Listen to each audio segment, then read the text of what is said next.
Hello guys! Good morning! Tingnan niyo yung ferry. Papunta yan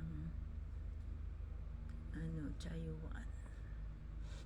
Hindi maganda yung weather dito. Maulan siya. Makulimlim. At saka napaka-humid.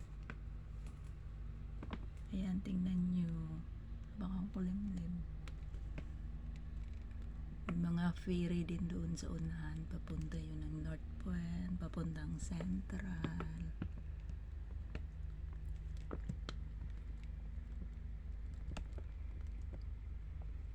Ayan, tingnan nyo.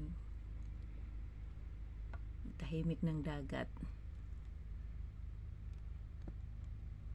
Hindi na masyadong malamig dito sa Hong Kong.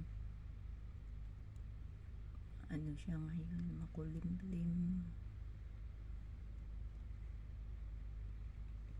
Yan, di ba ang ganda ng view dito. Pagdungan ko ng bintana, puro tubig yung makita ko, dagat. Kasi nga nasa gilid kami ng dagat. Doon sa kabila, North Point yan doon. Port Ressel, Tinhao, yan doon banda. Doon naman banda papunta yun doon ng Central. Yung ganyan.